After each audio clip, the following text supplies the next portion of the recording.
Bible పఠనం కొరకు మనం చదివిన ఈ 9 వచనాల నుండి ప్రభు మనతో మాట్లాడే విషయాలను మనం అంగీకరించడానికి అన్వించుకోవడానికి ప్రయత్నం చేద్దాం. ఈ 4 దినాల పరిశుద్ధ సమాజ కూడికలకు మన ముందున్న వచనం, మీరు అడుగుపెట్టు ప్రతి స్థలమును మీకు ఇస్తున్నాను. ఈ మాట ప్రభు మనకు ఇస్తున్న ఒక పిలుపు అని అనిపిస్తుంది. ఈ మాట ప్రభు మనకిస్తున్న ఒక పిలుపు. అసలు క్రైస్తవ జీవితం అంటేనే పిలుపు. మనం యేసుక్రీస్తు ప్రభు దగ్గరకు రావడానికి ప్రయాసపడి భారం మోసుకున్న వారులారా, నా యొద్దకు రండి, నేను మీకు విశ్రాంతి కలుగు చేస్తాను అని ప్రభు పిలిచిన పిలుపు విని మనం వచ్చాం. క్రైస్తవులు అంటేనే దేవుని చేత పిలువబడి లోకంలో నుంచి వచ్చిన వారు అర్థం. మనము పిలువబడిన ప్రజలు కనుక నేను మీ ముందు ఒక దేశాన్ని ఉంచాను. ఆ దేశమును నేను మీకు ఇస్తున్నాను.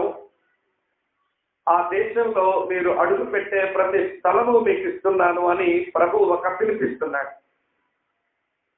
ఆ రోజున యెహోషువ ఇశ్రాయేలు ప్రజలు అందుకున్న ఆ పిలుపు సేవకులమైన మనం, ఇక్కడ చాలా మంది సేవకులు ఉన్నారు, విశ్వాసులైన మీరు అందరము పొందుకున్నటువంటి ఒక పిలుపు అని గ్రహించారు. ఆ గ్రహింపు కొరకు నేను కొన్ని తలపులు ఈ ఉదయకాల ధ్యానంలో చెప్తాను.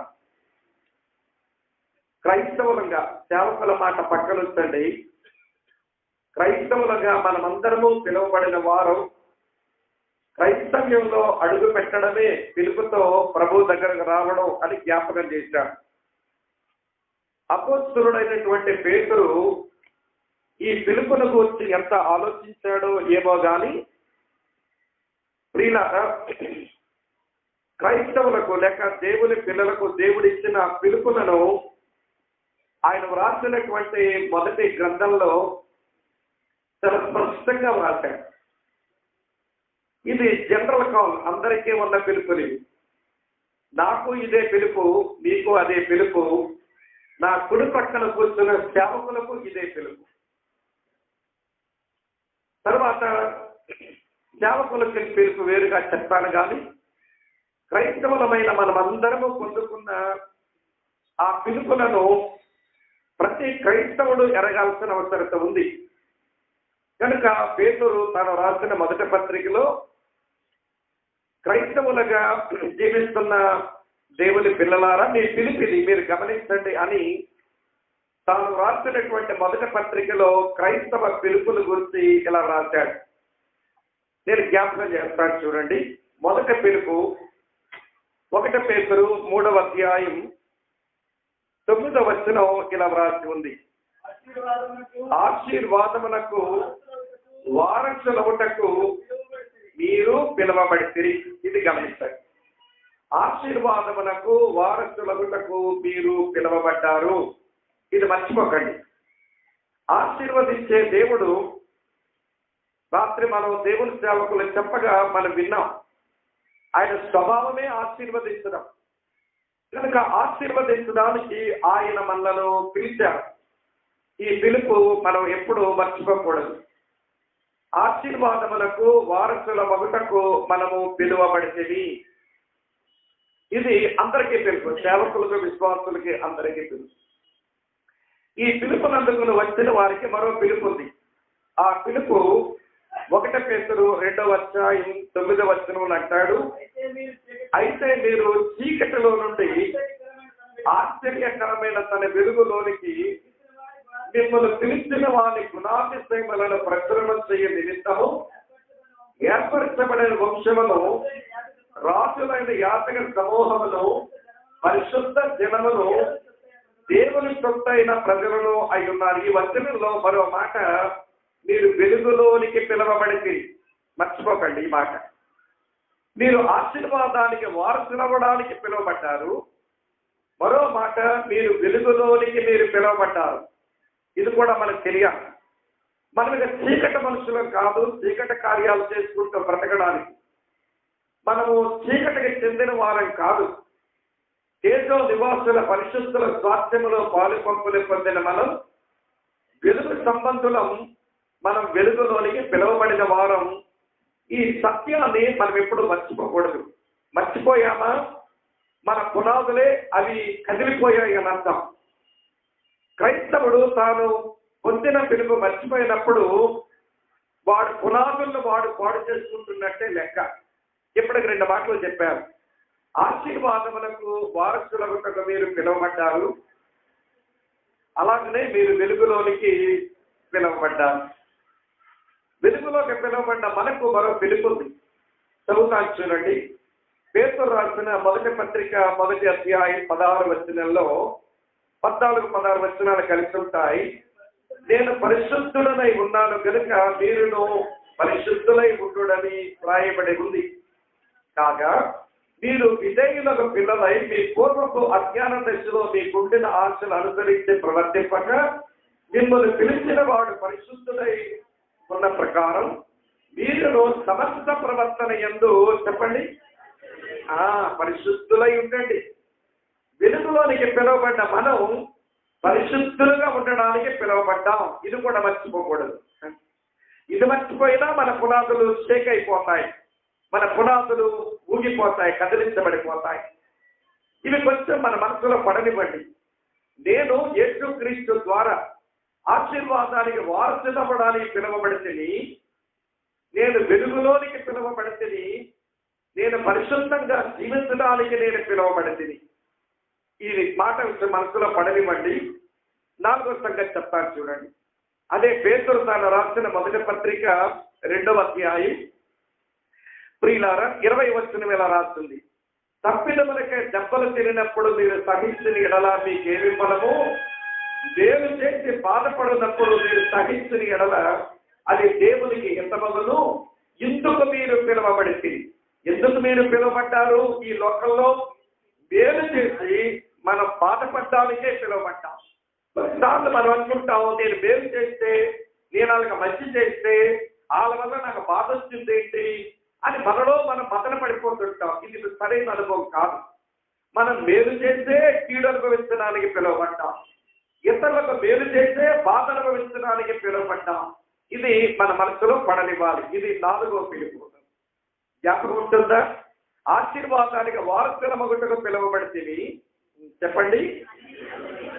తర్వాత వెలుగులోనికి పిలువబడితే, తర్వాత పరిశుద్ధులు ఉండడానికి పిలువబడితే, తర్వాత వేరు చేసే బాధను అనుభవించడానికి పిలువబడితే.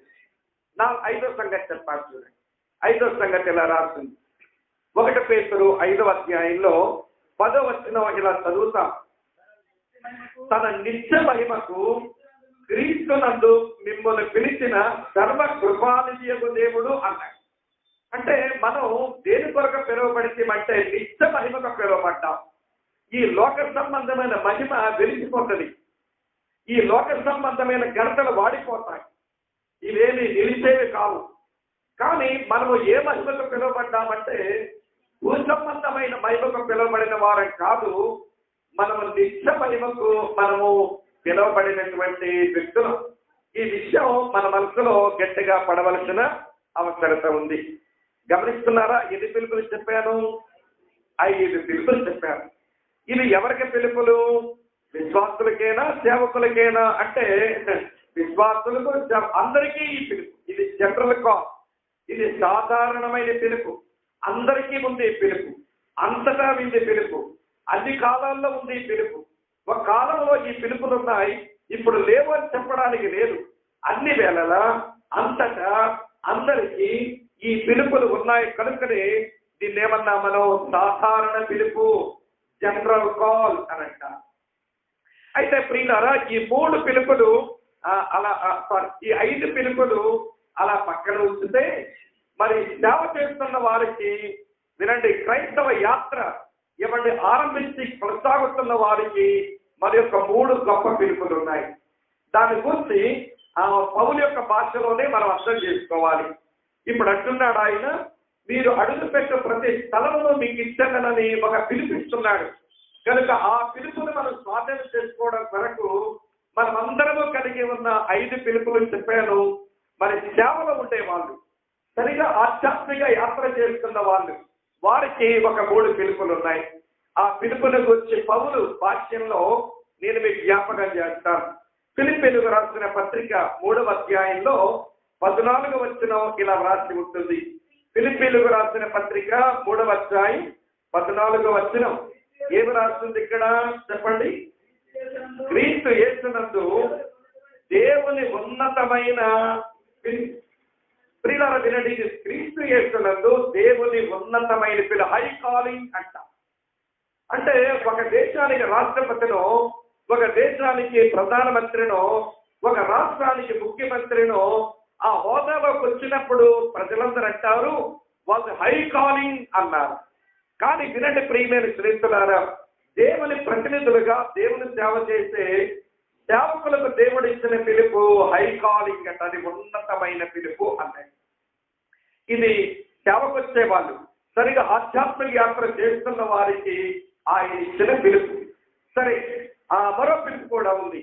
పౌలు తిమోతికి రాసిన 2వ పత్రిక 1వ అధ్యాయం 10వ వచనంలో అంటాడు, మరో మాట జ్ఞాపకం చేస్తాను, క్రీస్తు యేసును మన రక్షకుని ప్రత్యక్షత వలన బయలుపరచబడినదియోనైనా తన కృపను బట్టి మనను రక్షించి, తర్వాత మాట చూడండి, పరిశుద్ధమైన పిలుపుతో ఆయన మనల్ని పిలిచెను. ఇది హోలీ కాలింగ్, ఇది పరిశుద్ధమైన పిలుపు. బాబు తిమోతి, సేవ చేయడానికి భయపడుతున్నావు. బాబు యవనస్తుడా తిమోతి, జైల్లో ఉన్న నన్ను గురించి సువార్తను గురించి సిగ్గుపడుతున్నావు. మనం పిలువబడిన పిలుపు అది పరిశుద్ధమైన పిలుపు కొడుక అని చెబుతున్నాడన్నమాట ఈ మాట. కనుక పరిశుద్ధమైన పిలుపు అంతకు మునుపు ఉన్నతమైన పిలుపు. ఇది ఎవరిది? సేవకులది. సేవకులదని మా మీద తోచేసి మీరు పారిపోకండి. దేవుని కొరకు స్పిరిచువల్ జర్నీ, ఆధ్యాత్మిక యాత్ర బాగా చేయాలనుకునే ప్రతి వారికి పిలుపులు అందిస్తాయి. తర్వాత హెబ్రీయులకు రాసిన పత్రిక 3వ అధ్యాయం 1వ వచనంలో ఇలా రాసి ఉంది, ఇందువలన పరలోక సంబంధమైన పిలుపులో పాలు పొందిన పరిశుద్ధ సహోదరులారా అన్నాడు. అక్కడ వచ్చిన వాళ్ళు ఏముందో తెలుసా? పరలోక సంబంధమైన పిలుపు, హెవెన్లీ కాలింగ్ అంటారు.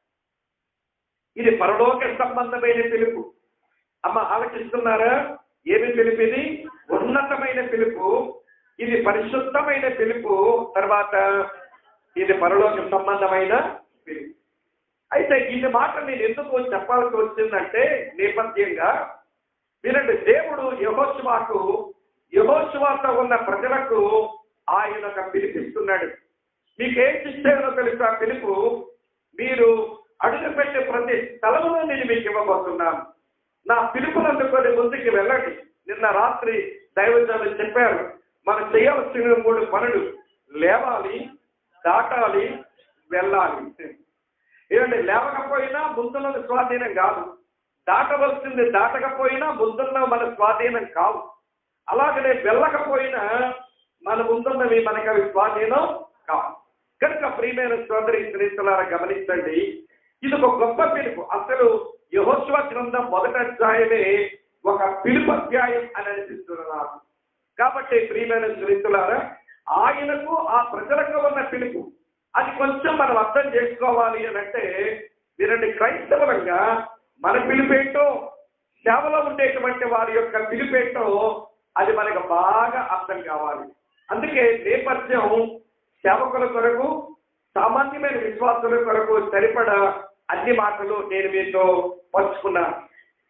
కనుక ప్రియమైన స్నేహితులు, ఇప్పుడు యెహోషువ గ్రంథం 1వ అధ్యాయానికి రండి. ఈ 1వ అధ్యాయంలో వినండి చాలా జాగ్రత్తగా. ఈ 1వ అధ్యాయంలో 9 వచనాలు చదివానే. ఈ 9 వచనాల్లో ప్రధానమైన పిలుపు ఏంటంటే, మీరు అడుగుపెట్టే ప్రతి స్థలము మీకు ఇస్తాను, ఏమండి ఈ పిలుపును అందుకొని మీరు ముందుకు ప్రయాణం చేయండి అని ప్రపంచిన ఆ గొప్ప పిలుపులో 3 ప్రధానమైన పిలుపులు ఉన్నాయి. వినండి ప్రియులారా, నేను చెప్పిన 5 పిలుపులు మనమే, అటు తరువాత చెప్పిన 3 పిలుపులు మనం చాలా మందికి వర్తిస్తాయి. అయితే యెహోషువ ద్వారా దేవుడు వ్రాయించినటువంటి ఈ 9 వచనాల్లో ఆనాడు దేవుడు యెహోషువకు, ఆనాడు దేవుడు ఇశ్రాయేలు ప్రజలకు ఇచ్చిన ఒక 3 పిలుపులు ఎవరిని బాగా వినడానికి ప్రయత్నం చేద్దాం. సరిగా వినవలసిన పిలుపు వినకపోతే శ్రీకాకుళం భాషలో మనం ఏమంటాము? పిలుపు వినబడినా ఆలకించకపోతే ఏమంటాం? ఏ తీర్మానం రెడీ అంటాం. అక్కడ తాగుతామా మనం? తర్వాత ఏమంటామండి? గర్వం అంటాము. గర్వం అంటే స్టైల్ భాష. మీరు శ్రీకాకుళం వాళ్ళు అయిపోయారు, శ్రీకాకుళం స్టైల్లో చెప్పారు. మా వాళ్ళ బాగా చెప్పారు, తీర్మానం అన్నారు. ఏంటే బాబు ఎవరో చెప్పారు బాబు? పురతిరుగుడు ఎక్కువైపోయింది. పిలుపు అర్థం కాక వినక పురతిరుగుడు ఎక్కువైందట. మరి మీ భాష కొంచెం తేలిగ్గా ఉన్నాయి, నా రప్ప లాంగ్వేజ్ వచ్చేస్తాను. తీర్మానం కాదు, పురతిరుగుడు కాదు. ఒరే ఈ చెవుట్లో చెట్లు కలిచాయిరా, పిలుస్తుంటే వినపడదా? వచ్చే అమ్మ నీకు పిలుస్తుంటే నీ చెవుట్లో చెట్లు కలిచాయా? ఈ పిలుపు వినపడడం లేదా చెప్పాల్సి ఉంటుంది అన్నమాట. నేను ఎందుకంటే గట్టిగా చెప్పానంటే, దేవుడు పిలిచినప్పుడు వినకపోయినా, దేవుడు మాట్లాడినప్పుడు ఆలకించకపోయినా పర్యవసానాలు చాలా తీవ్రంగా ఉంటాయి. మళ్ళీ చెప్తాను వినండి.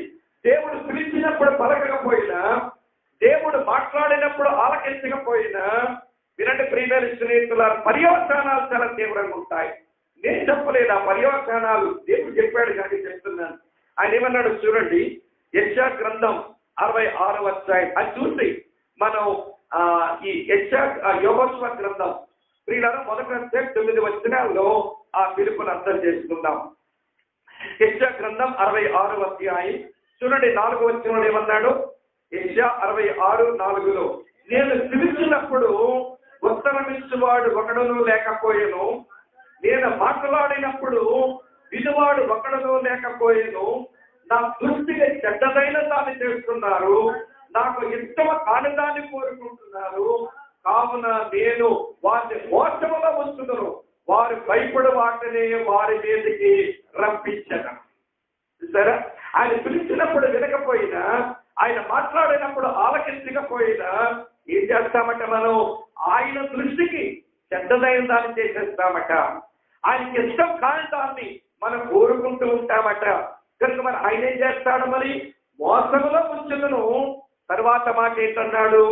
వారు భయపడు వాటిని వారి యొక్క నిత్య మీదగా రప్పించను. కనుక ఆయన పిలిచినప్పుడు పలకాలి, ఆయన మాట్లాడినప్పుడు ఆలకించాలి. దేవుడు పిలుస్తున్నాడు పిలుస్తున్నాడు పిలుస్తున్నాడు పిలుస్తున్నాడు పిలుస్తున్నాడు పిలుచుకుంటాడులే అని చెప్పి నీ చెవులో చెట్లు కలిపినట్టు బతికే వరకు నేనైనా మీరైనా ఆయన మాట్లాడుతున్నాడు మాట్లాడుతున్నాడు మాట్లాడుతున్నాడు ఇన్నిసార్లు మాట్లాడినా కానీ మన కొరకరాని కొయ్యల్లాగా అలా మిగిలిపోయామనుకోండి, మన జీవితాలు పాడవుతాయి. ఆయన చేయాల్సిన పని కూడా చాలా కటువుగా చేస్తాడు. ఆయన చేయాల్సిన పని చాలా కటువుగా చేస్తాడు.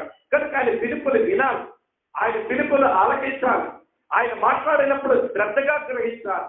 కనుక యెహోషువతో దేవుడు ఒక గంభీరమైన పిలిపించాడు.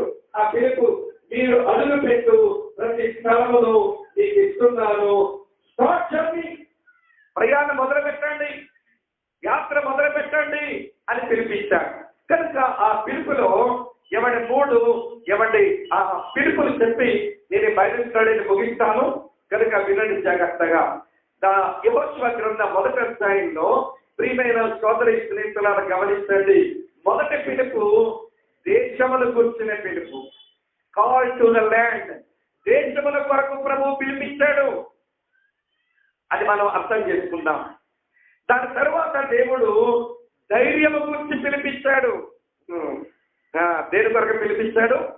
ధైర్యాన్ని గురించి పిలిపించాడు. కాల్ టు కరేజ్, ధైర్యం ఉండడానికి పిలిపించాడు. అటు తర్వాత దేవుడు వినండి ప్రియమైన సోదరి స్నేహితులారా, మరొక అద్భుతమైనటువంటి పిలుపు ఈ వచనంలో ఉంది. దేశము కొరకు పిలుపు, తర్వాత ధైర్యము కొరకు పిలుపు, మూడో పిలుపు వినండి ధర్మశాస్త్రం కొరకు పిలిపించాడు. కాల్ టు లా, ధర్మశాస్త్రం కొరకు ఒక పిలిపించాడు. ఈ మూడు పిలుపులు ప్రతి సేవకుడు గుర్తెరగాలి, ప్రతి విశ్వాసి కూడా గుర్తెరగాలి. ఈ మాట గమనించాలి. మళ్ళీ చెప్తాను వినండి. దేశము కొరకు పిలుపు, తర్వాత ధైర్యమును గురించిన పిలుపు, తర్వాత ధర్మశాస్త్రమును గురించిన పిలుపు. ఈ 3 పిలుపులు కొంచెం ఈ ఉదయకాలపు ధ్యానంలో మనకున్న సమయంలో మనం అర్థం చేసుకుందాం. మొదటి పిలుపు ఏంటో తెలుసా? దేశము కొరకైన పిలుపు. దేశము కొరకైన పిలుపు. వినండి ప్రియమైన సోదరి శ్రీతులారా, మీ కొరకు ఆ మాటలు నేను మీకు జ్ఞాపకం చేస్తాను. 2వ వచనం ఇలా రాస్తుంది, కాబట్టి నీవు లేచి నీవును నీ జనులందరూ ఈ యోర్దాను నది దాటి నేను ఇశ్రాయేలునికి ఇస్తున్న దేశమునకు వెళ్ళండి. ఇది దేశముల కొరకైన పిలుపు. వినండి. ఈ పిలుపు కొత్తగా వచ్చిన పిలుపు కాదు. ఈ పిలుపు కొత్తగా వచ్చిన పిలుపు కాదు. ఇది 400 సంవత్సరాల క్రిందటి గొప్ప పిలుపు. ఈ మాట గమనించాలి. ఆ దేశం, దాని గురించి 2 మాటలు చెప్తాను వినండి. ఆ దేశం దేవుడు సిద్ధపరిచిన దేశం. కనాను దేశం అంటే ఏంటి? Prepared land. దేవుడు తన ప్రజల కొరకు సిద్ధపరిచిన దేశం అని. తర్వాత ఏంటో తెలుసునా? వినండి ప్రియులారా, ఆ దేశం అది దేవుని సమకూర్చుకున్న దేశం. The land of God's provision. అక్కడ దేవుని సమకూర్పత అక్కడే ఉంది. వినండి ప్రియమైన స్నేహితులారా, దేవుడు సిద్ధపరిచిన దేశం అది. వినండి 2వ మాట, దేవుని సమకూర్చుకున్న దేశం అది. దేవుడు ఆదరించి వాగ్దానం చేస్తూ వస్తున్నాడు.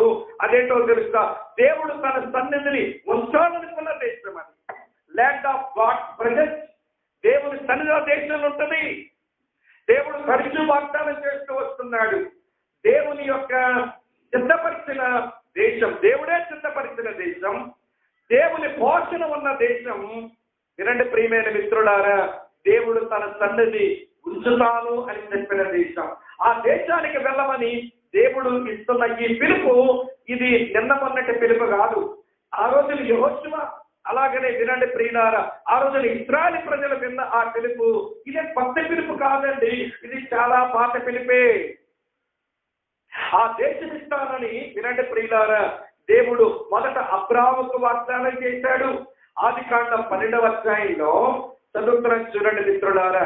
ఇది పాత పిలుపు, ఇది ఏన్షియంట్ కాల్, ఇది పురాతనమైన పిలుపు, ఇదేమి కొత్త పిలుపేమీ కాదు. ఇది అర్థమవడానికి చెబుతున్నాను. ఆదికాండం 12వ అధ్యాయంలో నేను చదువుతున్నాను చూడండి ప్రియమైన సోదరి స్నేహితులారా. ఈ మొదటి వచనం, నీవు లేచి, అక్కడ కూడా లేవమంటున్నాడు. ఏ అబ్రాహాం, నువ్వు లేచి నీ దేశం నుండి, నీ బంధువుల నుండి, నీ తండ్రి ఇంటి నుండి బయలుదేరి నేను నీకు చూపించుతున్న దేశములకు వెళ్ళము. నేను చూపించుతున్న దేశానికి వెళ్ళు. అది నేను సిద్ధపరిచిన దేశం నీ కొరకు. నా పోషణంతా ఉన్న దేశం నీ కొరకు, నీ సంతానం కొరకు. నా సన్నిధి ఎల్లప్పుడూ అక్కడ నేను వచ్చాననుకున్న దేశం కనుక అక్కడికి వెళ్ళు. వినండి ప్రియమైన సోదరి స్నేహితులారా, ఆ పిలుపునందుకొని అబ్రాహాం వచ్చాడు. కొంతకాలం ఆ దేశంలో ఉన్నాడు. రాత్రి దైవజనులు చెప్పారు, అది పాలు తేనెలు ప్రవహించింది అంటే అక్కడ అన్ని సమృద్ధే. పాలు తేనెలు ప్రవహించిన దేశం అంటే అన్ని సమృద్ధే. అన్ని సమృద్ధుల దేశానికి అబ్రాహామును దేవుడు పిలిచాడు. కానీ అబ్రాహాము ఆ దేశానికి వచ్చిన తర్వాత ఆ దేశ ప్రజల పరిస్థితి మారలా. వాళ్ళు మంచిగా లేరు. వారి మధ్య అబ్రాహాము ఉండి మళ్ళీ వాళ్ళ మధ్యలోనే కలిసిపోతే, వినండి, మళ్ళీ అబ్రాహాము నేను ఏర్పాటు చేసుకున్న అబ్రాహాము అతని సంతానం కూడా భ్రష్టు పట్టే ప్రమాదం ఉంది అని ఆలోచించిన దేవుడు, ఏ అబ్రాహాము నేను పని చేయాలనుకుంటున్నా, ఈ దేశానికి వచ్చావు కదూ, వింటున్నారా లేదా? ఈ దేశానికి నువ్వు వచ్చావు కదా, నీ తరువాత వినండి, నీ సంతానము తమది కాని దేశానికి వెళతారు. అక్కడ దాదాపు 400 సంవత్సరాలు ఉంటారు. అప్పటికి వీళ్ళ పాపమంతా పండుతుంది. అప్పుడు నేను రాసుతాను వీళ్ళ సంగతి. పండిన కాయలు ఏం చేయాలి? ఉంచారా, రాపాలా? గట్టిగా చెప్పండి. కాయగుంటే చెట్టు ఉండొచ్చు, పండిపోతే చెట్టు ఉండడానికి పనికిరాదు. అవి రాలిపోయారు. వాళ్ళ పాపం పడ్డే సమయం వస్తుంది అబ్రాహాము. అప్పుడు నీ సంతానాన్ని, 4వ తరం సంతానాన్ని మళ్ళీ ఇక్కడ తీసుకొచ్చి ఇస్తాను. అప్పటికి వాళ్ళు నీ ప్రజలు, నా ప్రజలు, వాళ్ళ రోజు నా సన్నిధిని అనుభవిస్తారు, నా సముఖంతో వారు పోషించబడతారు, నేను సిద్ధపరిచింది వారు అనుభవిస్తారు నాయన అని అబ్రాహాముకు ముందుగానే దేవుడు చెప్పాడు. చదువుతాను చూడండి. ఆదికాండం 15వ అధ్యాయంలో చదువుతున్నాను చూడండి ప్రియులారా. 13-14 వచనాలు. ఆయన అనగా దేవుడు, నీ సంతతి వారు తమది కాని పరదేశమందు నివసించి ఆ దేశం వారికి దాసులుగా ఉంటారు. వారు 400 ఏళ్ళు వీరిని శ్రమ పెడతారు. వీరు ఎవరికి దాసులవుతారో ఆ జనముకు నేనే తీర్పు తీసుకుంటాను. తరువాత వారు మిక్కిలి ఆస్తితో బయలుదేరి వస్తారు. నీవు క్షేమముగా నీ పితరుల యొక్కకు వెళ్ళిపోతావు. మంచి వృద్ధాప్యమందు పాతి పెట్టబడతావు. అమోరీల అక్రమం ఇంకా సంపూర్ణం కాలేదు, అంటే వారి పాపం ఇంకా పండలేదు కనుక నీ 4వ తరం వారు ఇక్కడికి మరలా వచ్చేతారని నిశ్చయముగా తెలుసుకున్నామని అబ్రాహాముతో చెప్పాను. వినండి ప్రియమైన సోదరి స్నేహితులారా. కనుక అబ్రాహాముకు ఈ దేశములకు వచ్చి వాగ్దానం ఇచ్చిన దేవుడు, తన 4వ తరం మళ్ళీ ఇక్కడికి వస్తారని వాగ్దానం చేసిన దేవుడు దాన్ని నెరవేర్పు కొరకు ఇప్పుడు యెహోషువతో ఆ ప్రజలతో చెప్తున్నాడు, ఇగో మీ ముందున్న దేశానికి మీరు వెళ్ళండి. రాత్రి దైవత్వం ఇస్తున్న ఆలోచన నేను చాలాసేపు ఆలోచించుకున్నాను ఈ మాట. వినండి, దేవుని సేవకుడు చచ్చిపోయాడు కానీ వినండి, దేవుని సేవ చచ్చిపోలేదు. దేవుడు ఇచ్చిన వాగ్దానం వినండి ప్రియమైన స్నేహితులారా, వాగ్దానం మొదటిలో పొందిన అబ్రాహాము చచ్చిపోయాడు కానీ దేవుడు ఇచ్చిన వాగ్దానం మాత్రం నిలిచే ఉంది. రాత్రి ఒక మాట అన్నాడు, వినండి, ప్రార్థనాపరులు చావచ్చేమో కానీ వారి ప్రార్థన చావదు. దర్శనం పొందిన నువ్వు చచ్చిపోవచ్చేమో కానీ ఆ దర్శనం చావదు. అది నా ప్రయాణంలో రాత్రి నేను శ్రీకాకుళం వెళ్తున్న మనసులో మెదులుతూనే ఉంది ఆ మాట, నా మనసులో మెదులుతూనే ఉంది. అబ్రాహాము చచ్చిపోయాడు కానీ అబ్రాహాము పొందిన వాగ్దానం నిలిచింది. మోషే చచ్చిపోయాడు, మోషే ద్వారా కొనసాగించవలసిన సేవ ఇంకా మిగిలే ఉంది. వినండి, మీరు కారణం ఏంటో తెలుసిన ఈ సేవకు వాగ్దానాలకు మూలం దేవుడు కాబట్టి ఆయన చచ్చిపోతే ఇవన్నీ ఉండవు. ఆయన చచ్చిపోతే వాగ్దానం ఉండదు, ఆయన చచ్చిపోతే సేవ ఉండదు, ఆయన చచ్చిపోతే ప్రార్థనకు జవాబులు రాదు. ఆయన సజీవుడు, ఆయన నిలిచి ఉన్నవాడు కనుక, ఆయన సావని వాడు కనుక ఆయన సేవ నిలిచి ఉంటుంది. ఆయన ప్రార్థనకు జవాబులు వస్తాయి, ఆయనకు మనం చేసే ప్రార్థనకు జవాబులు ఇస్తాడు. ఆయన ఇచ్చిన వాగ్దానం కూడా ఖచ్చితంగా నెరవేర్చుకొని తీరుతాడు. అర్థమవుతుందా? కనుక ఇప్పుడు యెహోషువ నీతో ఉన్న సంఘం, ఓ ఇశ్రాయేలీయులారా, మీరు అడుగు పెట్టే ప్రతి స్థలము మీదేనరా. నేను ఏమండి అక్కడ రండి, ఇస్తే ఇస్తాను లేకపోతే లేదు అనలేదు. ఇస్తే ఇస్తాను లేకపోతే లేదు అన్నాను. మీకు ఇచ్చి ఉన్నాను, ఆల్రెడీ గివెన్. ఆ రోజున అబ్రాహాముకి చెప్పి ఇక్కడ తెచ్చాను. అబ్రాహాము తర్వాత సంతానాన్ని 400 సంవత్సరాలు బయట ఉంచాను. వాళ్ళు రాగానే ఈ దేశం వాళ్ళదే అని ఎప్పుడో చెప్పేశాను కనుక ఈ దేశం అనేది నీకు ఆల్రెడీ ఇచ్చాను. వినండి ప్రియులారా, అక్కడికి వెళ్తామో వెళ్ళలేమో, ఇస్తాడో ఇవ్వడో, మంద ఉంటుందో అవ్వదో, అసలు మనం ఎలాంటో తెలుసా, అసలు నువ్వు ముందు పుట్టేవో అనుమానం ముందు పుట్టిందో తెలియదు. నీకు ఏది అనుమానమే, అదేం దిక్కుమాల జన్మో కానీ. మరి నాకు అనిపిస్తుంది, మరి ఫామా వారసులం కదా, ఆయన అనుమానం పొందుతాడు కనుక అనుమానం వచ్చింది అన్నట్టుగా మేము ఫామా వారసులం, మాకు అనుమానాలు ఉంటాయి. ఫామా వారసులం, మాకు అన్ని అనుమానాలే. వినండి ప్రియులారా, దేవుడు యెహోషువతో ఆ ఇశ్రాయేలు ప్రజలతో అంటున్నాడు, ఆ దేశమును నేను మీకు ఇచ్చి ఉన్నాను, మీరు అడుగుపెట్టే ప్రతి స్థలము మీదే, ఆల్రెడీ మీకు విజయం వచ్చేసిందంటే. ఓడిపోయిన వాళ్ళు కొట్టండ్రా, ఇంక మీరేం పడుకుంటారు. దెబ్బలాట నోడితో మిమ్మల్ని దెబ్బలాట పంపడం లేదు, ఓడిపోయిన వాడి మీద మిమ్మల్ని దెబ్బలాట పంపుతున్నాను. ఓడిపోయిన వాళ్ళ మీద దెబ్బలాట పంపుతున్నాను. వినండి, మనం మాట్లాడుతాం, చచ్చిన పాముని ఇంకేం చంపుతాము అని. చచ్చిన పాముని అనుకుంటున్నావు కానీ వీడు తలకాయ కొట్టేవారు కొంచెం చూడుకోవచ్చు. నడుము కొట్టి తోట కొట్టి చచ్చిపోయింది అనుకుంటున్నాం మనం. వీడు తలకాయ కొంచెం కొట్టే వరకు మనం చేయాల్సిన చిన్న పని ఉంది, అది కదలలేనిది అయిపోయింది, అది ఓడిపోయింది. కొంచెం తలకాయ కూడా కొట్టేస్తే పూర్తి విజయం వచ్చేస్తుంది. ఇప్పుడు దేవుడు అంటున్న మాట కూడా అదే, అబ్రాహాముకు వాగ్దానం చేశాను, 400 సంవత్సరాలు వాళ్ళు వచ్చి ఇక్కడికి వస్తే ఆ దేశం వీళ్ళని చెప్పాను, ఆల్రెడీ ఇచ్చాను. నేను ఇచ్చిన విజయం ఆధారంగా చేసుకుని అధిక విజయానికి వీళ్ళు రావాలని కోరుతున్నాను. ఈరోజు క్రైస్తవులు కూడా అంతే, మన పిలుపు కూడా అంతే. వినండి ప్రియులారా, ఆ రోజు వాళ్ళ కళను ఈ రోజు దేవుడు క్రీస్తులో మన కొరకు ఉంచిన ప్రతి ఆధ్యాత్మిక ఆశీర్వాదం మనది. అయితే మన విజయాల కొరకు పోరాడనక్కర్లేదు. యేసు ప్రభు సిలువలో విజయం సంపాదించాడు. అయితే విజయం నుంచి మనం అధిక విజయానికి వెళ్ళాలి. దేవునికి స్తోత్రం చెప్తారా? ఎక్కడి నుంచి ఎక్కడికి వెళ్ళాలి? విజయం నుంచి అధిక విజయంకి వెళ్ళాలి. నువ్వు విజయం కొరకు చేసే పోరాటం లేదు, నువ్వు చేయలేవు, నేను చేయలేదు. పాపం మన మీద భారముగా ఉండగా, శాపం మన మీద బాపబడి ఉండగా మన విజయాల కొరకు ఏ పోరాటం చేయలేదు. అయితే క్రీస్తు సంపాదించిన విజయములోంచి అధిక విజయానికి మనం వెళ్ళచ్చు. అందుకే పౌలు మాట రాశారు. 1 కొరింథీ పత్రిక 15వ అధ్యాయం 57-58 వచనాలు ఇలాగంటాడు, అయినను మన ప్రభు అయిన యేసు క్రీస్తు మూలముగా మనకు జయము చెప్పండి చెప్పండి చెప్పండి చెప్పండి ఏంటంట? జయము అనుగ్రహించుతున్న దేవునికి చెప్పండి ఏమి కలుగునుగాక?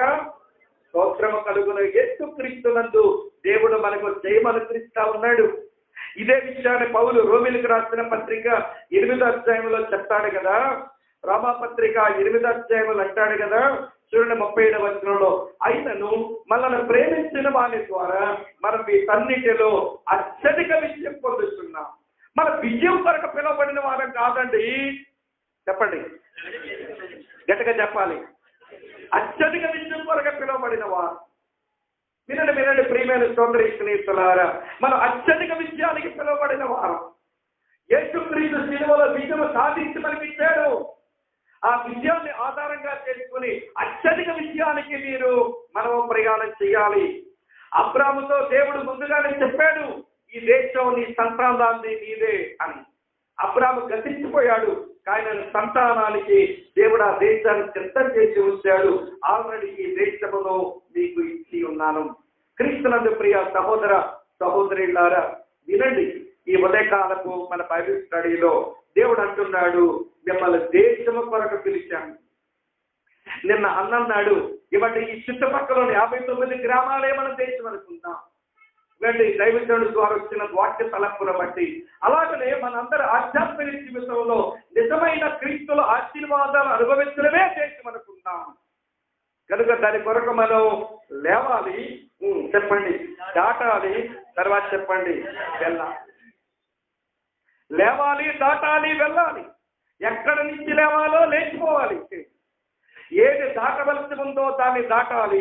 ఎందులో ప్రవేశించాలో దాంట్లో మనం ప్రవేశించవలసి ఉంది.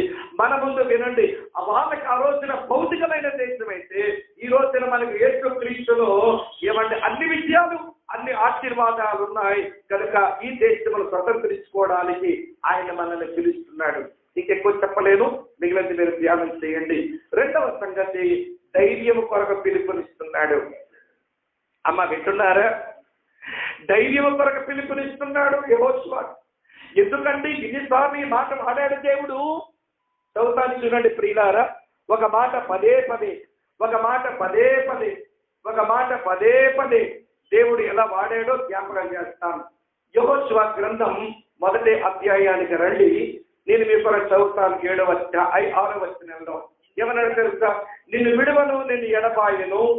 చెప్పండమ్మా, ఎవ్వరము కలిగి అండర్లైన్ చేయండి.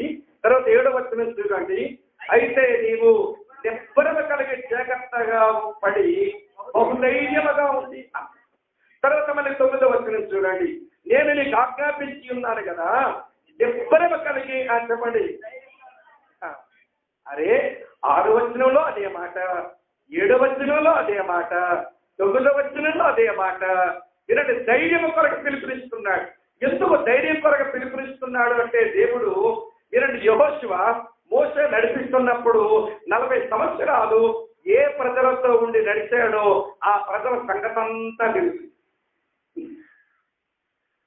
ఈ ప్రజల సంగతంతా తెలుసు. వీళ్ళనా నేను వాగ్దాన భూములకు తీసుకువెళ్ళేది, వీళ్ళకా ఈ దేశమును స్వతంత్రించుకునేలా నేను చేయగలిగింది. అమ్మో, నేను వీళ్ళతోనే 40 సంవత్సరాలు గడిపానండి. వీళ్ళు ఎలాంటోలో తెలుసునా? దేవుని మీద సలుగుతారు, దేవుని సేవకుల మీద సలుగుతారు. దేవుని మీద సలుగుతారు, దేవుని సేవకుల మీద సలుగుతారు. వీళ్ళు ఎలాంటోలో తెలుసునా? వినండి ప్రియమైన స్నేహితులారా, ఆశించకూడనివన్నీ ఆశిస్తారు. ఏది ఆశించకూడదో అది ఆశించే రకాలు. నేను వీళ్ళ సంగతి నేను బాగా ఎరుగుదను, వీళ్ళ సంగతి నాకు బాగా తెలుసు. దేవుడు ఎన్ని కార్యాలు చేసినా మాకు తోడే దేవుడు అనుకునే రకాలు. దేవుడు ఎన్ని కార్యాలు చేసినా దేవుడిని పక్కగా పెట్టే తోడే దేవుడు అనుకునే రకాలు. నేను ఎరుగుదను, వీళ్లకు దేవుడు ఎన్ని కార్యాలు చేసినా కానీ అవిశ్వాసం వీళ్ళ యొక్క జీవితంలో కొట్టొచ్చినట్టు కనబడుతుంది. ప్రతిదానికి అవిశ్వాసమే, ప్రతిదానికి తిరుగుబాటే, ప్రతిదానికి సంశయాలే, ప్రతిదానికి ఎవడు సనుగులే. ఇలాంటి ప్రజలని తీసుకెళ్ళాలి. మోషే లాంటికి 3 చెరువులు నీరు తాగించేది దుర్మార్గులు. అసలు దేవుని యొక్క ప్రత్యక్ష దర్శనం కలిగి, దేవుడిచ్చిన అధికారపు చేతికర్ర కలిగి, దేవుడిచ్చిన ధర్మశాస్త్రం కలిగి, దేవునితో ఇంటిన సన్నిహితమైన సంబంధం కలిగిన మోషేనే 3 చెరువులు నీరు తాగించారండి.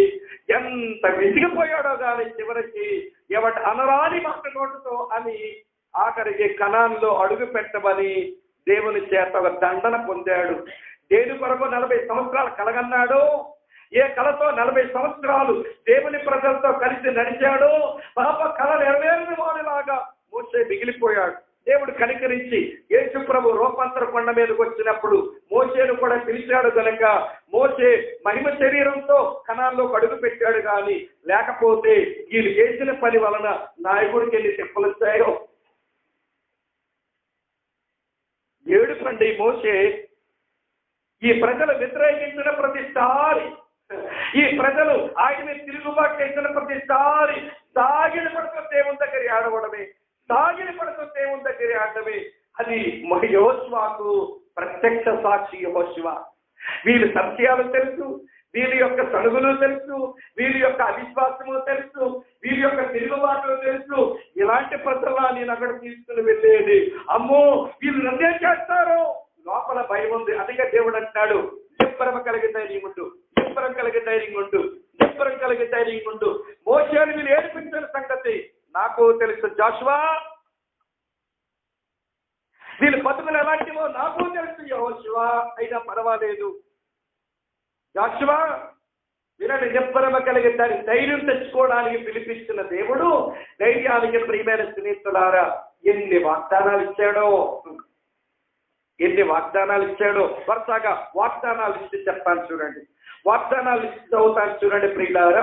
5వ వచనం మొదటి పాదం చూడండి. యెహోషువ గ్రంథం 1వ అధ్యాయం 5వ వచనంలో మొదటి పాదం చూడండి ఏమి రాస్తుందో. నీవు బ్రతుకు దినములన్నిటిను ఏ మనుషుడును నీ ఎదుట నిలవలేక ఉండును, శత్రువుల మీద జయం వచ్చేస్తుంది నీకు అనే వాగ్దానం.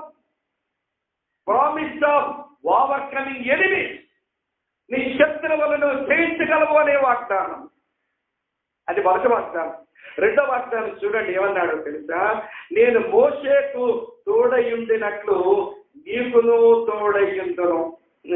వినండి వినండి ప్రియమైన స్నేహితులారా, ఇది నాకేమి చెబుతుందో తెలుసునా ప్రియులారా, ఈ నేను మోషేకు తోడయున్నట్టు నీకును తోడయుందునంటే అది దేవుని సన్నిధి వాగ్దానం. నా సన్నిధే నీకు ఇస్తాను, శత్రువుల మీద జయము నీ సన్నిధి నాకు అందుబాటులో ఉంటది. మరి ఇదే మాట ఇంకోటి జ్ఞాపకం వస్తుంది నాకు, నేను మోషేకు తోడయుండినట్లు అనే మాటలో నాకేమర్థమైందో తెలుసా, ఇది దేవుని నమ్మకత్వానికి వాగ్దానం. మోషేకి నమ్మకంగా ఉన్నాను, నీకు నమ్మకంగా ఉంటాను. వినండి వినండి, ప్రామిస్ ఆఫ్ గాడ్స్ ఫెయిత్ఫుల్నెస్, దేవుని నమ్మకత్వానికి వాగ్దానం. అది ఆలకించండి ప్రియమైన స్నేహితులారా. శత్రువుల జయానికి వాగ్దానం ఇచ్చాడు, తన సన్నిధిని గుర్చిన వాగ్దానం ఇచ్చాడు, తన నమ్మకత్వానికి వచ్చి వాగ్దానం ఇచ్చాడు. చూడండి 6వ వచనంలో ఇలా రాస్తుంది, నిన్ను విడువను ఎడబాయను. నిన్ను విడువను ఎడబాయనంటే ఏంటో తెలుసున్న ప్రియులారా, దేవుని యొక్క వినండి స్థిరత్వానికి వాగ్దానం. నేను ఎప్పుడు విడవనయ్యా, నేను విడిచి ఉండనయ్యా, ఇది కన్సిస్టెన్సీ. దేవుని యొక్క నిలకడ సన్నిధికి వాగ్దానం. నా సన్నిధి ఒక టైంలో నీకు ఉంటుంది, ఒక టైంలో ఉండదు అనేది ఉండదు. కొంతమందికి నేను కొన్నిసార్లు వాళ్ళకి తోడుకున్నాను, కొన్నిసార్లు వాళ్ళు వదిలేయాల్సి వచ్చింది. సంసోనికి నా సన్నిధి ఎడబాయవలసి వచ్చింది పాపాన్ని బట్టి. వింటున్నారా లేదా? సౌలుకున్న ఆత్మను ఏమంటే సౌలు యొక్క తీసేసుకోవలసి వచ్చింది. అందుకే అది ఎరిగిన దావీదు అంటాడు, నీ సన్నిధిని నాకు తోడుగా ఉండనీయు, నీ ఆత్మను నాకు ఎదురించి తీసేయద్దు. ఎందుకలా ఏడుస్తున్నాడు దావీదుకు తెలుసు. దావీదుకు తెలుసు ఆయన సన్నిధి దూరం చేయొచ్చు దేవుడు, ఆయన ఆత్మను తీసేయొచ్చు దేవుడు. అందుకనే వినండి, భయపడి దావీదు అలా మొరపెట్టాడు. వినండి, ఎన్ని వాగ్దానాలండి. శత్రువులను జయించేస్తుందనే వాగ్దానం, తన సన్నిధి ఉంటుందనే వాగ్దానం, దేవుని నమ్మకత్వాన్ని గురించిన వాగ్దానం, దేవుని స్థిరమైన సన్నిధి గురించినటువంటి వాగ్దానం. తర్వాత ఏంటో తెలుసా ప్రియులారా? వినండి వినండి వినండి వినండి. తర్వాత ఏమన్నాడు చదువుతున్నాను చూడండి. 6వ వచనం చివర, నేను వారి విత్తరణతో వినండి ప్రమాణము చేసిన ఈ దేశం నిశ్చయముగా నీవి ప్రజల స్వాధీనము చేసేదవు. ఇది దేవుని గ్యారంటీకి దేవుడే గ్యారంటీ.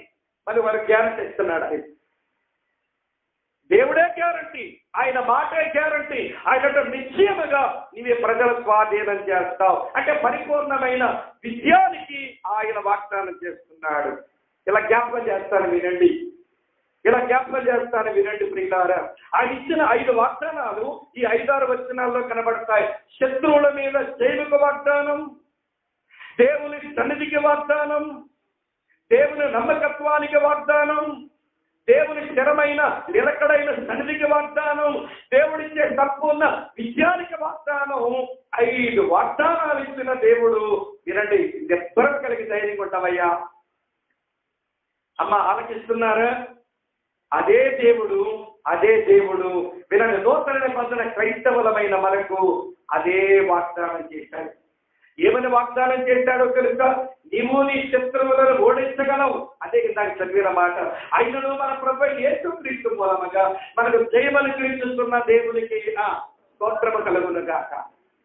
అది మన శత్రువుల మీద జయానికి వాగ్దానం. మత్తయి సువార్త 28:20లో ఇదిగో యుగ సమాప్తి వరకు సదాకాలం మీతో ఉంటానన్నాడే.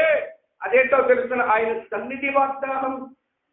వినండి వినండి ప్రియులారా, ఎబ్రీ పత్రిక 10:23లో రాసింటుంది, వాగ్దానం చేసిన వాడు నమ్మదగిన వాడు. అదే నమ్మకత్వానికి వాగ్దానం.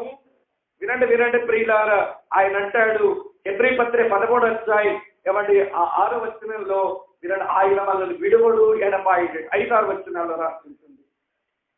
ఆ రోజున యెహోషువకు ఇశ్రాయేలు ప్రజలకు ఏమైతే వాగ్దానాలు వస్తాయో 5 వాగ్దానాలు మనకు వచ్చాయి. అందుకనే వినండి ప్రియులారా, దేవుని కొరకు బ్రతకడానికి చెప్పండి ఏం తెచ్చుకుందాం? గట్టిగా చెప్పండి, ఏం తెచ్చుకుందాం? ఏసు కొరకు మాట్లాడారా తప్పేస్తాం అని వాళ్ళు వస్తారేమో. నేను గతించిన ఆదివారం గుడికి మందిరంలో చెప్పాను, ఏమంటే రష్యాలో దేవుని పనిచేస్తున్న పాలూస్ అనేటువంటి ఒక దైవజనుడు, ఆ దైవజనుడు చాలా రోజులు జైల్లో ఉంచి సైబేరియా చిత్రపటం చూపించారట. ఏ పాలూస్, నేను సైబేరియాకు పంపబోతున్నావు, పక్కనే నోట్స్ రాస్తుంది చదువుకో అంటే ఆ నోట్స్ లో ఏం రాస్తుందంటే సైబేరియాలో ఎవడు అడిగి పెట్టినా కానీ ఎవడు ఆ ప్రాంతం అంతా మంచుగడ్డ, ఎవరిని మనిషి అక్కడ వెళ్తే వాడు మంచు మొక్క అయిపోతాడు, చచ్చిపోతాడు. అప్పుడు పాలూస్ అన్నాడట, ఏమండి ఈ 4 గోడల మధ్య, ఈ ఇనప సంఖ్యల మధ్య ఏ స్నేహితుడైతే ఇక్కడ నాతున్నాడో వినండి ప్రియులారా, సైబేరియాలో అక్కడ కూడా ఆయన నాతో ఉంటాడులే, నాకేం భయం లేదన్నాడట. ఆ మంచుగడ్డలో నాతో ఉంటాడు నా స్నేహితుడు అన్నాడు. వాళ్ళు ఒళ్ళు మండిపోయింది రష్యా వాళ్ళకి ఒళ్ళు మండి అన్నాడట. తర్వాత ఏ పాలూస్ కలగట్టున్నావే, చూసావా గది ఎలా ఉందో? ఆ గదిలో వినండి ప్రియులారా, వెనకాల గోడ నిండా మేకలున్నాయి, ఇటువైపు గోడ నిండా మేకలున్నాయి, ఇటువైపు గోడ నిండా మేకలున్నాయి, వేయబడే తలుపు నిండా లోపలికి మేకలున్నాయి, అందులో మనిషి మాత్రమే నిలబడే చోటు ఉంది, అందులో పెట్టబోతున్నాం అంటే అన్నాడట. ఈ గోడల మధ్య వినండి, ఈ ఇనప తలుపుల మధ్య ఏ ప్రభు అయితే నాతో ఉండి ఆదరించాడో అక్కడ పోయిన ఆయన ఉంటాడని నాకు తెలుసు, పెడతాను అక్కడ పెట్టండి అన్నాడట. ఇలా వెనక్కి కదిలితే ముందు గుచ్చుకుంటాయి, ఇలా కుడికి కదిలితే ముందు గుచ్చుకుంటాయి, ఎడమ కదిలితే ముందు గుచ్చుకుంటాయి. ముందుకు వాడుకుంటే ఆ కలుపుకున్నటువంటి స్థూలాల్లోకి మేకలు గుచ్చుకుంటాయి. ఇక్కడ బతకాలంటే అలానే నిలబడి ఉంటారు. ఇన్ని రోజులు నిలబడతాడు, కూర్చోడానికి అవ్వదు, నిలబడడానికి అవ్వదు, ఊహించండి ఒక్కసారి. కానీ పౌలు అంటున్నాడు, వినండి, ఈ గదిలో ఈ ఇనప గడియల మధ్య ఏ ప్రభు అయితే నాతో ఉన్నాడో ఆయనే అక్కడ కూడా ఉండి ఆదరిస్తాడు, ఎక్కడ చూస్తాను అన్నాడు. పౌలు, నీకు అస్సలు భయం లేదయ్యా, నీకున్న చాలా సంపదలు ఉన్నవాడు కదా, మొత్తమంతా నీకు తీసుకోబోతున్నావు, తీసుకోమంటావా? నీకు, నీ భార్యకు, నీ పిల్లలకు ఏముండకుండా ఇప్పుడు మొత్తం తీసుకోమంటావంటే అన్నాడట, నా సంపదంతా మీరు ఒక దగ్గర దాచుకోవాలి, లాక్కోవాలంటే మీరు పెద్ద పెద్ద గొడవలే కట్టాలి, నా గొడవ ఎంతో మీరు చెప్పలేరు అన్నాడు. ఒరే, నీకు ఎంత ఉందేంటి అంత పెద్ద గొడవలు కట్టాలంటే? భూమి మీద ఉన్నది కొంచెమే కానీ పరలోకములు చాలా ఎక్కువ ఉంది, అంతా ఎక్కడ మీరు పుచ్చుకోగలుగుతారు? మీరు పుచ్చుకోవాలంటే ఎక్కడ గొడవలే కట్టాలన్నారట. వాళ్ళ ఒళ్ళు మండిపోయింది. ఆ మంచు కట్టున్న ప్రదేశానికి అతని భార్య బిడ్డలు వేశారు. తర్వాత వాళ్ళ భవిష్యత్తు ఏమైందో మనకు తెలియదు. కానీ వినండి, ఒరే చావుని కళ్ళ ముందు కనబడేలా చూపిస్తున్నావు, భయపడవా అంటే కూడా భయపడకుండా దేవుని కొరకు బ్రతికారండి. వినండి, నేను మాట ఎందుకు చెప్తున్నాను తెలుసా? అలాంటి రోజులు మనకు చాలా దగ్గరగా ఉన్నాయి. యేసు నమ్మినందుకు వ్యతిరేకించే మనిషిని ప్రాంతాల్లో మనకి కొత్త కాదు. వినండి ప్రియమైన, ఇంకా తీవ్ర స్థాయిగా పెరగొచ్చు. కానీ వినండి, దెబ్బరమ కలిగి చెప్పండి, గట్టిగా చెప్పండి, దెబ్బరమ కలిగి అందుకొరకు పిలుస్తున్నాడు, అందుకొరకు పిలుస్తున్నాడు. చివరి పిలుపు చెప్తాను, ప్రార్థన చేద్దాం ప్రియులారా. చివరి పిలుపు దేశము కొరకు పిలుపు. ఆ పిలుపుకి స్పందిస్తే నువ్వు అడుగు పెట్టే ప్రతి స్థలము నీకు ఇస్తాడు. ధైర్యం కొరకు పిలుపు, ఆ పిలుపునందుకు ధైర్యవంతులమైతే మనం అడుగు పెట్టే ప్రతి స్థలము మనకి ఇస్తాడు. చివరి మాట చెప్పి ముగించేస్తాను, వినండి. చివరి మాట, ధర్మశాస్త్రం కొరకు పిలిపించాడు. ధర్మశాస్త్రం కొరకు పిలిపించాడు. ఏమిచ్చాడు? ధర్మశాస్త్రానికి కొరకు పిలుపు. చదువుతాడు చూడండి, యెహోషువ గ్రంథం 1వ అధ్యాయం 7-8 వచనాల్లో ఇలా రాసి ఉంది, నా సేవకుడైన మోషే నీకు ఆజ్ఞాపించిన ధర్మశాస్త్రం అంతని చెప్పున. రాత్రి అన్న చెప్పిన మాట మళ్ళీ జ్ఞాపకం చేస్తాను. మోషే చచ్చిపోయాడు, కానీ మోషే ద్వారా దేవుడిచ్చిన ధర్మశాస్త్రం ఉంది బాబు నీ దగ్గరే. మోషే మృతి ఉందెను, కానీ మోషే ద్వారా వచ్చిన ధర్మశాస్త్రం నీ దగ్గరే ఉంది. వినండి, తెలుగు బైబిల్ కలిగిన వాళ్ళకు ఆ మాట చెప్తాను, తెలుగు బైబిల్ కలిగిన మీకు ఆ మాట చెప్తాను, వినండి. విలియం కేరీ చచ్చిపోయాడు. విలియం కేరీ తర్జుమా చేసిన తెలుగు బైబిల్ ఇంకా మన చేతిలోనే ఉంది. బెంజమిన్ షుల్జ్ చచ్చిపోయాడు. ఆయన తర్జుమా చేసిన బైబిల్ ప్రతులు ఇంకా మన చేతిలోనే ఉన్నాయి మన భాషలో. లాడ్ చచ్చిపోయాడు. ఆయన బైబిల్ తెలుగు బైబిల్ తర్జుమాకు ఎంతో కష్టపడి ప్రాణాలు అర్పించిన దైవజనుడు చచ్చిపోయాడు, కానీ ఇంకా తెలుగు బైబిల్ మన చేతిలోనే ఉంది. రామానుజుడు చచ్చిపోయాడు, కానీ తెలుగు బైబిల్ ఇంకా మన చేతిలోనే ఉంది. దీని మాట మీకు ఎందుకు చెప్పారో తెలుసా? మోషే మృతి నొందాడు, కానీ మోషే వల్ల వచ్చిన ధర్మశాస్త్రం జాషువా మీ దగ్గరే ఉందిగా.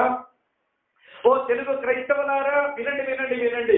తెలుగు బైబిల్ తర్జుమా చేయించి దేవుడు మనందరి చేతుల్లో పెట్టే ప్రక్రియలో పనిచేసిన అందరూ చచ్చిపోయారు, కానీ తెలుగు బైబిల్ ఇంకా మన చేతిలో ఉంది. ఇది లేకుండా చేద్దామనుకునే వాళ్ళు, కాల్ చేద్దామనుకునే వాళ్ళు, ముద్రణ ఆపుదామనుకునే వాళ్ళు చదువుతున్నారు, కానీ ఇది ఇంకా మన చేతిలో ఉంది. ఏమంటే ఈ రోజు ఉంది, రేపు ఉంటుంది, ఎల్లకాలము ఉంటుంది. దేవుని స్తోత్రం చెప్తామా? మరి దీనికి మనం ఏం చేయాలి? ఇప్పుడు మీరు అడుగు పెట్టే ప్రతి స్థలము మీరు స్వాధీనం చేసుకోవాలంటే ధర్మశాస్త్రానికి పిలిపించినప్పుడు దేవుడు ఒక 3 మాటలు చెప్పాడు. మొదటి మాట చెప్పాను చూడండి, ఏం రాశాడో మీ కొరకు చెప్తాను. మొదటి మాట, నా సేవకుడైన మోషే నీకు ఆజ్ఞాపించిన ధర్మశాస్త్రం అంతటి చెప్పున చెప్పండి చేయాలి, చెయ్యవలెను. ధర్మశాస్త్రం అంతటి చెప్పు, నీవు నడుచు ప్రతి మార్గమున తర్వాత చక్కగా ప్రవర్తించినట్లు నీవు దాని నుండి కుడికి కానీ ఎడమక కానీ చెప్పండి తొలగిపోకూడదు.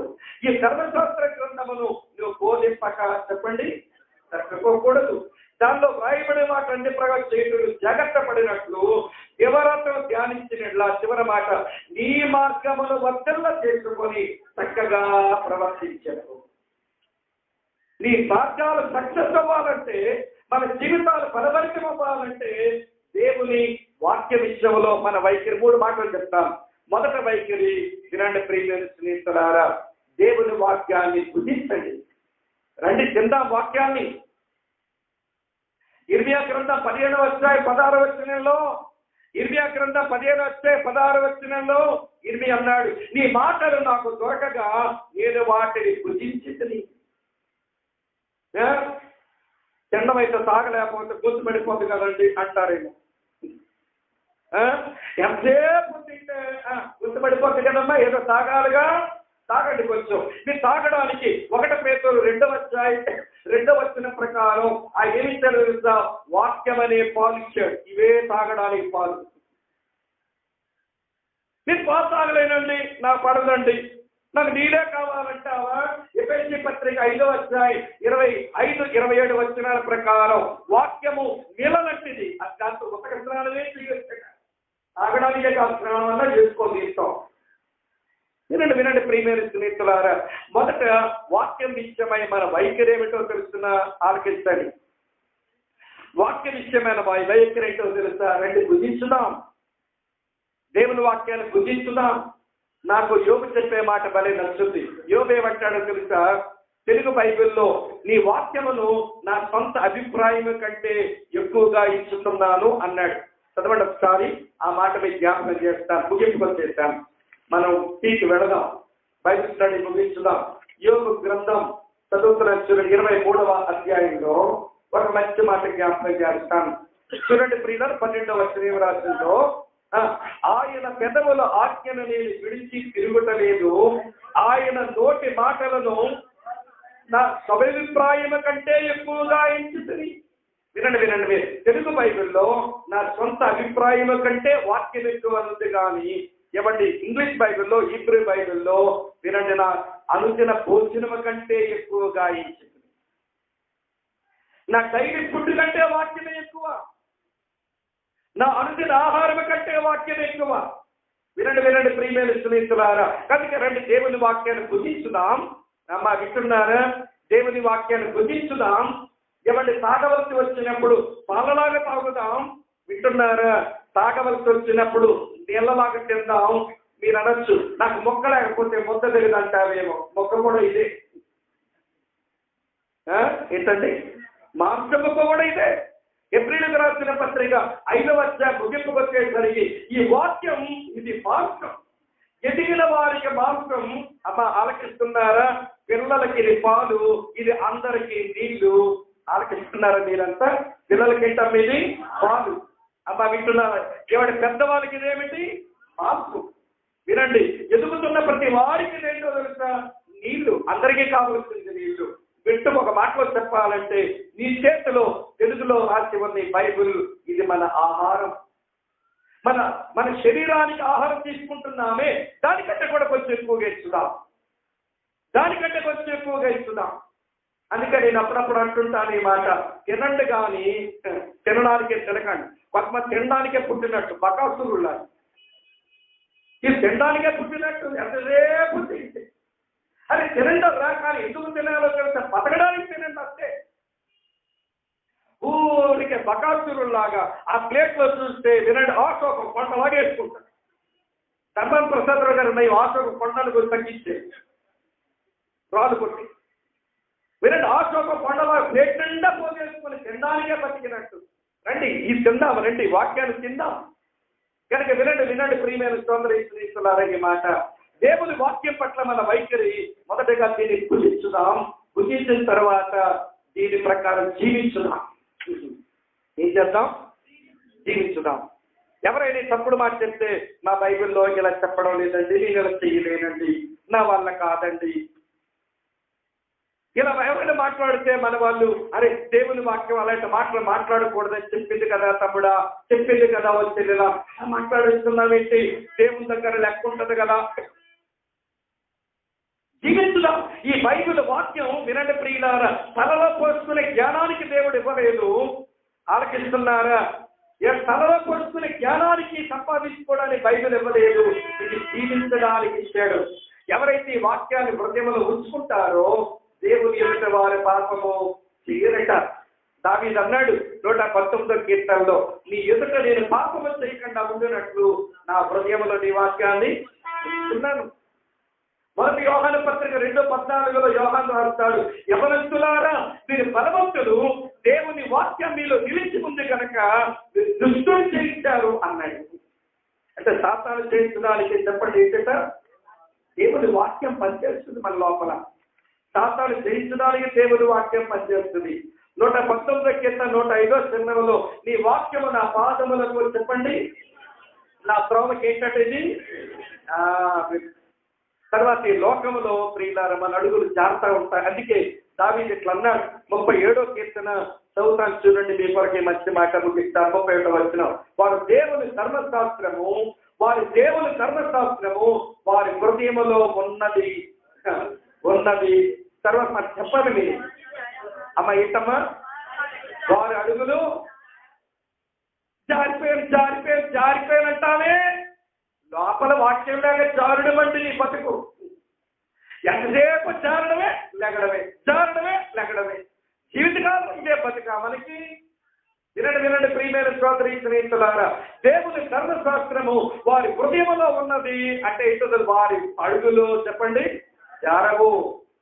దేవునికి విరోధంగా పాపం చెయ్యరు, సాతానుని జయిస్తారు, దేవుని నడిపింపులో సాగుతారు, వారి అడుగులు జారవు.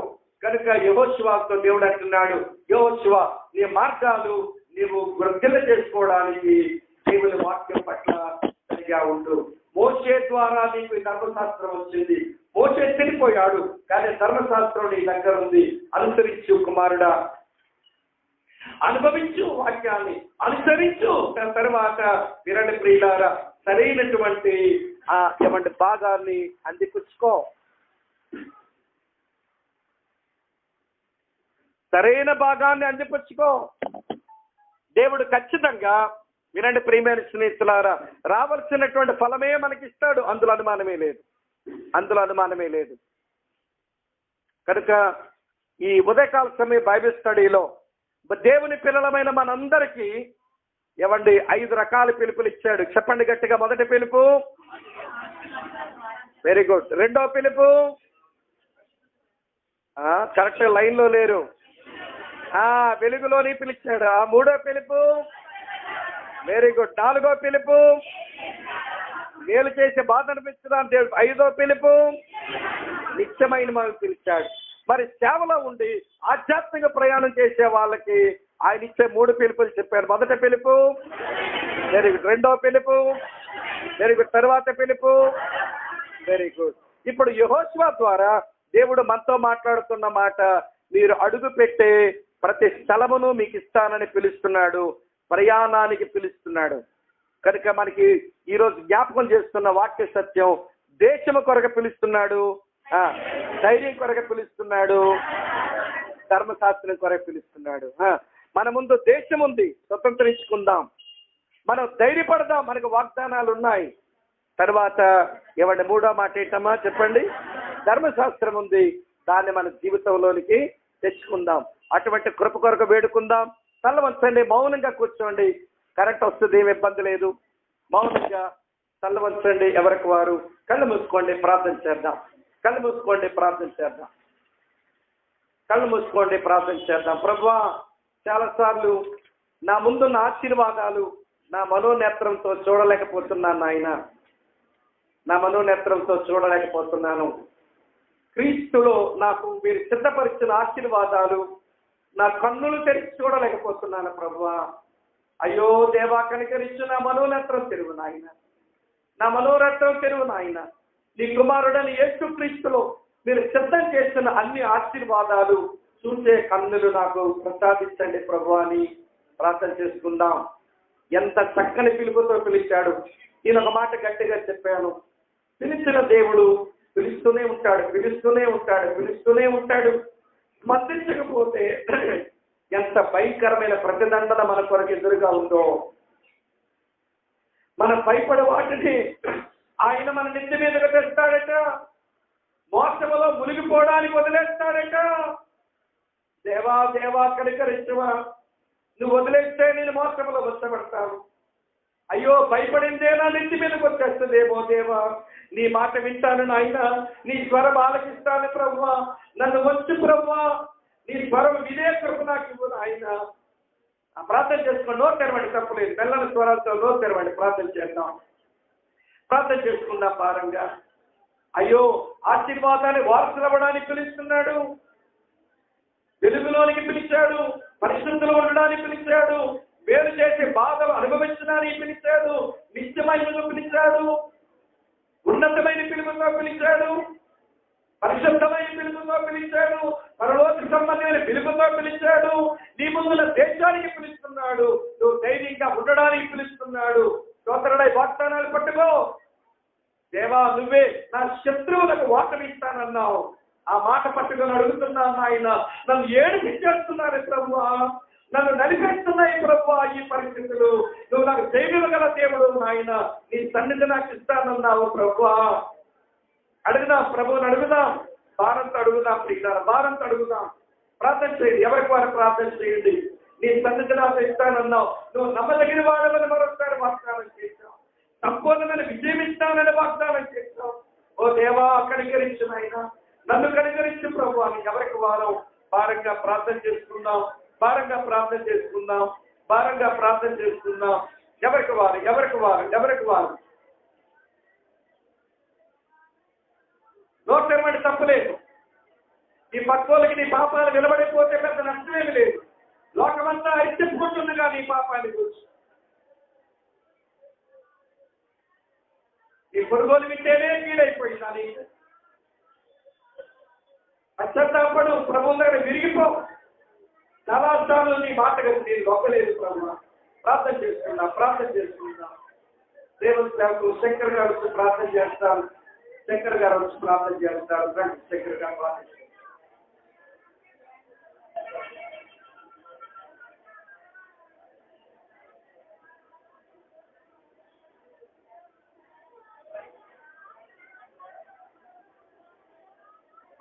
మహోన్నతుడు గారు పరమ తండ్రి, జీవాధిపతి,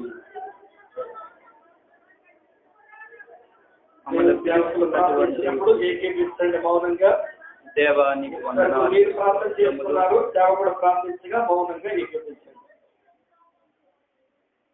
గొప్ప తండ్రి మీకు వందనాలు చెల్లిస్తున్నాం ప్రభువా. మీరు మమ్మల్ని పిలుస్తున్నందుకు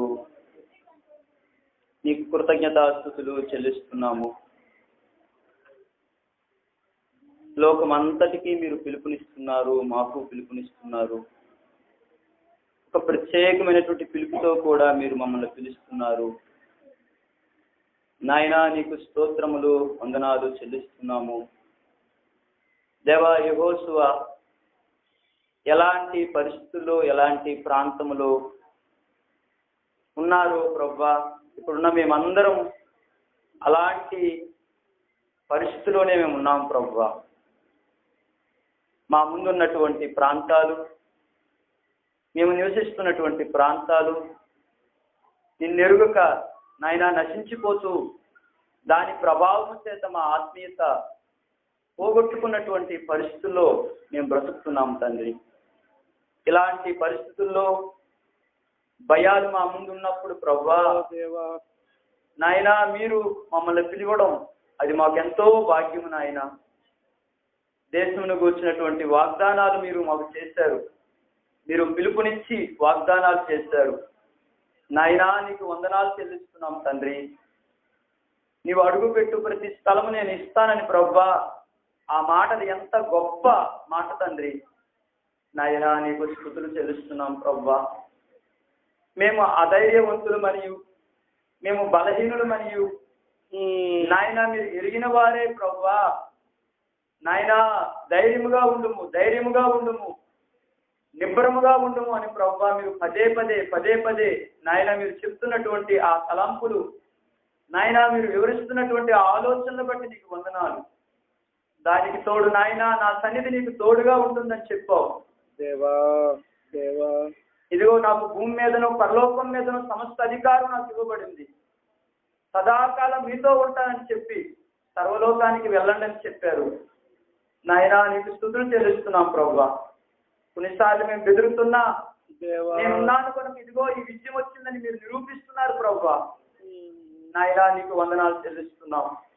పరమ తండ్రి నాయనా మాకంటే కుయుక్తిగా ఆలోచించగలిగినటువంటి సైతానుడు నాయనా మేము పనుల ఒత్తిడిలో పడిపోయి నాయన నీ పరిశుద్ధ లేఖనాన్ని ప్రభువా అధ్యయనం చేయక ధ్యానం చేయక నిర్లక్ష్యం చేసినటువంటి పరిస్థితుల్ని ప్రభువా తండ్రి ప్రభువా వాడు అవకాశంగా తీసుకొని తండ్రి ప్రభువా మేము చాలా సార్లు ఫెయిల్ అయిపోయాం తండ్రి.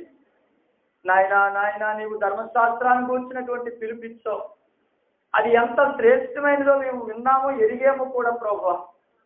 కానీ నాయన దాన్ని అనుసరించే విషయంలో ప్రభువా మేము ఎంత ఫెయిల్ అయిపోతున్నాం తండ్రి. అయినా నాయన మేము నిరాశపడవలసిన అవసరం లేదు. ఈ వాక్యం కొరకు పోరాడినటువంటి సేవకులు నాయన ఈ వాక్యాన్ని ప్రభువా మా తెలుగులోనికి అందించినటువంటి సేవకులు ఎన్నో శ్రమలకు వచ్చారు, ఎంతో కష్టానికి వచ్చారు. వారి సొంత దేశాలు విడిచిపెట్టి మా ప్రాంతాలకు వచ్చారు. మేము పడుతున్న శ్రమ ఎంత, మేము కష్టపడుతున్నటువంటి కష్టం ఎంత నాయన. దేవానికి వందనాలు చెల్లిస్తున్నాం. మా ముందున్నటువంటి ప్రతికూల పరిస్థితులు ఏమాత్రం ప్రభువా నాయన నీవు మాతో ఉండగా మాకు ఏది అడ్డగలదు ప్రభువా. నీకు స్తుతులు చెల్లిస్తున్నావు నాయన. మమ్మల్ని బలపరచండి నాయన. నీ సేవకులు మాట్లాడినట్లుగా పడుతూ లేస్తూ మా జీవిత ముగింపు అలాగే ఉండకూడదు నాయన. విజయంలో నుంచి మేము అత్యధికమైనటువంటి విజయానికి వచ్చి ప్రభువా ఆ ఆనందంతో నీ పరలోక రాజ్యం మేము చేరాలి ప్రభువా. నాయన నీకు వందనాలు చెల్లిస్తున్నాం. నాయన నీ విజయం ఇచ్చే దేవుడవు నాయన. మీరు మాకు తోడుగా ఉండే దేవుడవు నాయన. యెహోషువ అంత భయంతో ఉన్నప్పుడు ప్రభువా నీవు నీ ప్రజలకి దేశాన్ని ఇయ్యగలవని వాగ్దానం చేశావు తండ్రి. నాయన నీకు స్తుతులు చెల్లిస్తున్నాం. మా ప్రభువా అలాగా ఎంతో మంది బలహీనులుగా ఉన్నప్పుడు అధైర్యంగా ఉన్నటువంటి నీ సేవకుల్ని ధైర్యపరిచి గిద్యోను లాంటి వారిని మీరు బలపరిచి విజయం ఇచ్చారు ప్రభువా. నీకు వందనాలు చెల్లిస్తున్నాము నాయన. బలహీనులు మీరు వాడుకునే దేవుడవు.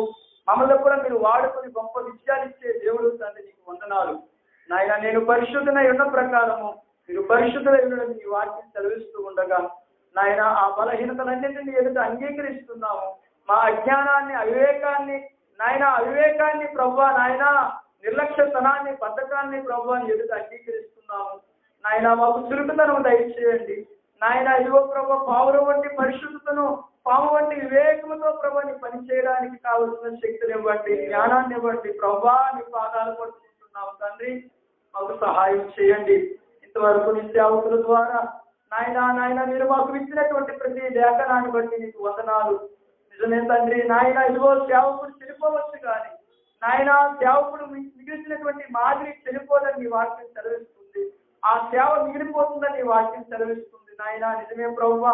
మేము అది ఎరిగిన వారమే ప్రభువా నాయన. నీ పని పౌరుషముతో పట్టుదలతో చేయడానికి కావలసిన నీ ఆత్మ సహాయమును మీదుగా దయచేయమని కోరుకుంటూ ఇంతవరకు తండ్రి నీ సేవకుల ద్వారా ఏర్పాటు చేసినటువంటి ఈ కార్యక్రమాలు బట్టి నీకు వందనాలు చెల్లిస్తున్నాము.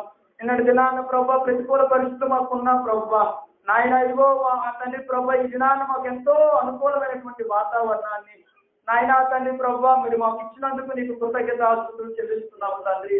ఇంకా జరగవలసినటువంటి కార్యక్రమాల్లో ప్రభా మేమందరం తండ్రి ప్రభా ఎంతో చురుకుగా నీ వాక్యాన్ని పట్టుకోగలడానికి సహాయం చేయండి నాయన. నువ్వు పిలుస్తున్నప్పుడు నాయన మేము వినకపోతే నాయన ఆ పర్యవస్థానాలు భయంకరంగా ఉంటాయని ప్రభా నీ వాక్యం సెలవిస్తూ ఉండగా ఇదివరకే మేము అలాంటి పర్యవస్థానాలకు వెళ్ళిపోయిన పరిస్థితులు ఉన్నాయి ప్రభా. చాలా సార్లు నీ మాటని మేము అలక్ష్యం చేసాము తండ్రి నాయన. ఆకాశం ఆలకించు, భూమి చెవియొగ్గు అని ప్రభు వాటితో మాట్లాడుకునే దౌర్భాగ్య స్థితికి మేము తీసుకొచ్చాం ప్రభు నాయన. మమ్మల్ని కనికరించండి నాయన. నీ స్వరం వినగలిగే గొప్ప ఆ యొక్క మనసు శిష్యునికి కలిగినటువంటి చెవులు మాకు దయచేయండి ప్రభు. మా ముందున్నటువంటి దినాలు మాకు అద్భుతంగా తండ్రి ముగించగలడానికి సహాయం చేయండి. నీ స్వరమును మాత్రమే వినగలడానికి ప్రభు, దానికి మాత్రమే స్పందించగలడానికి నాయన సహాయం చేయండి. నేను ఇలా ఉండిపోకూడదని ప్రభు మేము ప్రార్థన చేస్తున్నాం. మమ్మల్ని దర్శించండి. నీ ఆత్మ సన్నిధి నిండాటుగా మేము చూడగలడానికి సహాయం చేయాలని కోరుతున్నాం ప్రభు. ఈ యొక్క కార్యక్రమాలు తండ్రి వృధా కాకూడదు ప్రభు నాయన. నీవే మా మధ్య నుంచి జరగాలని కోరుకుంటున్నాము. మాకు సహాయం చేయండి నాయన. నీ ఆత్మ నింపడుతున్న ఇంకా ధైర్యంగా మా పలకరిస్తుంది. నీ సేవకుల నోట వచ్చు ప్రతి మాట అది నీ మాటే ప్రభువా. ఆ మాట మా హృదయంలో దాచుకోగలడానికి మా అందరి హృదయాల్ని నాయన మీరు ప్రోత్సహించమని కోరుకుంటూ నాయన ఇంతవరకు మీరు చేసిన సహాయాన్ని బట్టి వందనాలు చెల్లిస్తూ యేసు నామములో ప్రార్థన చేసి స్తుతులు చెల్లిస్తున్నాము తండ్రి.